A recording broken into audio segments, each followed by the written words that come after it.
I am in the environmental zone and I have just bumped into Jenna from BP. Hi, Jenna. Hi.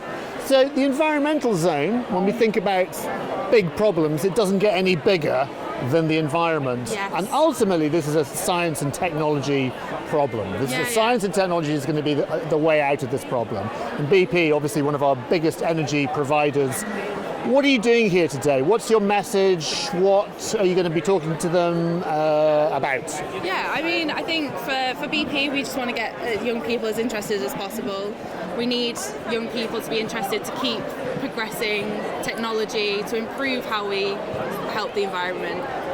But as well, BP is working on Teesside's doorstep. We're going to have a carbon capture project and 2 hydrogen projects in the next few years. Just tell us what carbon capture is. So, sorry, I'll get a little example. Oh, we've got an example. We've even got a nice picture of it. Yeah. So when you say carbon capture, so it's not just about turning the tap off. No. It's more than that. Oh yeah, Tell definitely. us. I mean, I could give you a very complicated answer, but basically, we're going to take exhaust gas. So we're going to burn some natural gas, and we're going to take CO2 out of that gas and pump it back into the ground. But as well as that, we're going to take the CO2 that different industries in Teesside are emitting to atmosphere, and also put that back in the ground. So rather than just letting it, so the CO2 you're actually going to capture it using magic, or magic. some kind of thing. Lots of science. Lots of sciencey stuff. Magic and then you pump it into the ground, and then is it in the rock, or where does it? Is it kind of sequestration where it becomes? Yeah, kind limestone of. After.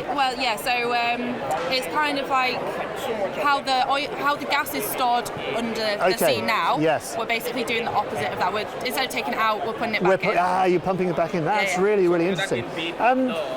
In terms of things like powering the future, I mean, obviously BP is well known for fossil fuels. How do we make that change? I mean, because young people are already there mentally, I think, they're already thinking about it. Yeah. How do we old people or companies from the past make that change? Yeah, I think it's really important. You're not an old person, by the way. I'm an old person. It's a really important step we've got to make, but I think the enthusiasm that young people have is really going to push businesses to make that change, because they won't want to work for a company that's just going to carry on pumping oil and gas out of the ground. Well, that's it. And like when you go to work at BP all day, presumably that's the thing that's in your mind. Yeah, exactly. I mean, oil and gas has its value in that the skills we learn are very transferable.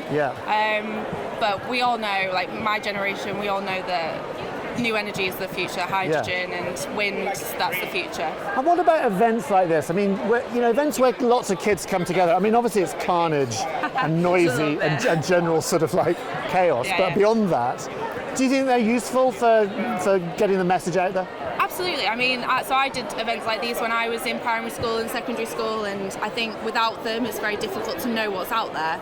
And so hopefully there's just some kids who actually take something from it today. Well, that's it. It's just going to be a couple of kids will see something or talk to somebody like yourself who go, actually, you know what, this is what I want to do with the rest of my life. Yeah. There we go. Jenna, thank you very much. Enjoy yourself. Thank you. Make sure you have a rest. Because I worry about everyone here, because everyone's on chaos the whole time with the chaos. So thank you very much indeed. Thank you. Thank you. Thanks.